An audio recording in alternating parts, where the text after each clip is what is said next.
मग 30-30 अंडा भुर्जी आणि 30-30 अंड्याची भाजी खाऊन जर कंटाळा आलाय, मग थांबा.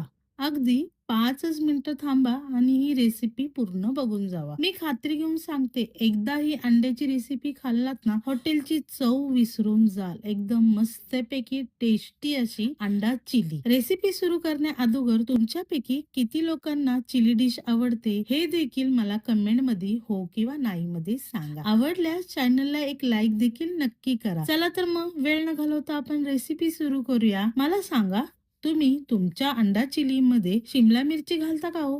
का फक्त कांद्यामध्येच तुम्ही अंडा चिली बनवता? तुमची देखील पद्धत मला नक्की सांगा. गॅसवरती आपण एक पॅन तापवण्यासाठी ठेवणार आहोत. पॅन चांगला कडकडीने गरम झाला की त्याच्यामध्ये 1 चम्मच आपण तेल घालणार आहोत. तेल देखील आपल्याला चांगलं गरम करून घ्यायचं आहे. मग आपण एक बाउल घ्यायचा आहे, त्याच्यामध्ये 4 अंडे, मी इथं 4 अंड्यांचं अंडा चिली बनवणार आहे. तुम्ही तुमच्या आवडीप्रमाणे क्वांटिटी कमी जास्त करू शकता. तर इथं मी 4 अंडे घेतलेले आहेत. अंड्यामध्ये थोडंसं मीठ घालणार आहे, त्याच्यानंतर थोडासा चाट मसाला घालणार आहे. चांगलं ह्याला मिक्स करायचं आहे. तर बघा, मस्तपैकी अंडा आपला फेटून झालेला आहे. तेल देखील चांगलं तापलेलं आहे. आता हे फेटलेलं अंडा आपण ह्या गरम गरम तेलामध्ये सोडून देऊया. तेलात टाकलं की लगेच आपल्याला थोडं टाकायचंय आणि मिक्स करायचंय. थोडस असं घट्टपणा आला की सगळं असं वतून त्याला चांगलं मिक्स करून घेणार आहे. आणि ह्याला आपल्याला अंड्याची पोळी करायची नाहीये, फक्त असं मध्यम मीडियम आकाराचे असे काप तयार करून घ्यायचे आहेत. अगदी 2 ते 3 मिनिटं आपल्याला मोठ्या गॅसवरती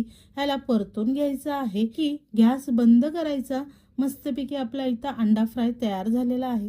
ह्याला आता आपण एका प्लेट मध्ये काढून घेऊया. आता तोच पॅन आपल्याला पुन्हा तापवण्यासाठी ठेवणार आहे. गरम झालाय की ह्याच्यामध्ये 2 चम्मच मी तूप घालणार आहे. तूप चांगलं गरम करून घेणार आहे. इथे तुम्ही तुपाच्या ऐवजी तेलाचा सुद्धा वापर करू शकता. चांगलं गरम झालं की नाही, लगेच ह्याच्यामध्ये मी असे 2 मोठे आकाराचे लसणाचे गड्डे घेतले होते. त्याला मस्तपैकी सोललेत आणि असे बारीक बारीक चिरून घेतलेले आहे. ह्याला घालून 2 मिनिटं चांगलं मी ह्याला परतून घेणार आहे. छानसा असा हलकासा रंग चेंज झाला की लगेच त्याच्यामध्ये मी 2 मीडियम आकाराचे मोठे कांदे असे मीडियम आकारामध्ये चिरले होते ते आणि शिमला मिरची हे टाकून साधारण अर्धा मिनिट मी त्याला परतून घेणार आहे. गॅस इथं मी मोठाच ठेवलेला आहे. चांगलं परतलं, एक 5 ते 10 मिनिटं चांगलं परतून झाल्याच्या नंतर ना गॅस बारीक करायचा आहे. झाकण ठेवून अगदी हार्डली 5 मिनिटं आपल्याला एक वाफ काढून घ्यायची आहे. आता बघा, साधारण 5 मिनिटं झालेले आहेत. झाकण उघडूया.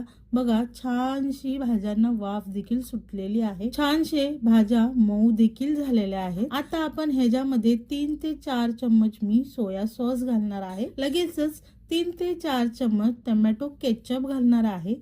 तसंच 2 चम्मच मी चिली सॉस घालणार आहे. चिली सॉस घालताना इथे तुम्ही तुमच्या आवडीनुसार तिखट कमी जास्त करू शकता. तसंच त्याच्यामध्ये चवीनुसार मीठ घालायचं आहे. मस्तपैकी ह्याला सगळं मिश्रण आपल्याला व्यवस्थितपणे एकजीव करून घ्यायचं आहे. फक्त लक्षात ठेवायचं आहे की सॉस आपण पॅन मध्ये टाकताना गॅस नेहमी आपला बारीकच ठेवायचा, नाहीतर ना आपला सॉस लगेचच जळले जातील. अजून एक गोष्ट इथं लक्षात घ्यायची की सॉसेस मध्ये ऑलरेडी मीठ असतं, त्यामुळं मीठ आपल्याला इथे लेवल मध्ये आपल्याला घालायचं आहे. चांगलं सॉस एकजीव झाल्याच्या नंतर ना 1 चम्मच मी कॉर्नफ्लॉवर थोड्याशा पाण्यामध्ये ह्याला कालवून घेतलेला आहे. हे देखील आपल्याला त्या सॉस मध्ये घालायचं आहे आणि छान पैकी मस्तपैकी एकजीव करून घ्यायचं आहे. कॉर्नफ्लॉवर टाकल्याने काय होईल की सॉसेसला ना एक छानशी चकाकी येईल आणि असा घट्टपणा येऊन जाईल. बघा, इथे मस्तपैकी आपलं ग्रेव्ही तयार झालेली आहे. आता ह्याच्यामध्ये आपण तळलेले अंडे घालून घेऊया. अंडे घातल्याच्या नंतर ना हलक्या हाताने आपल्याला ह्याला परतून घ्यायचं आहे.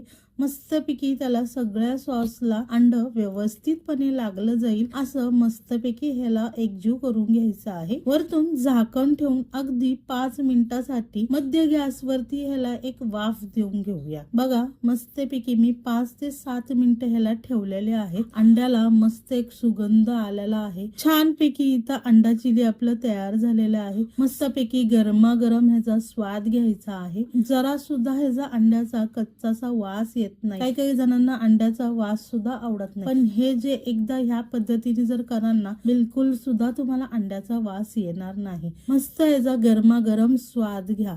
जेवढं तुम्ही गरमागरम खाल ना तेवढी त्याची टेस्ट चव एकदम वाढून जाते. व्हिडिओ आवडला असेल तर चॅनलला एक लाईक शेअर कमेंट नक्की करा. चॅनलवर जर नवीन असाल तर सबस्क्राईब केल्याशिवाय बिलकुल सुद्धा जाऊ नका. चला तर मग पुन्हा भेटूया अशा छान छान आणि मस्त मस्त रेसिपी सोबत प्रज्ञास मेजवानी चॅनल मध्ये.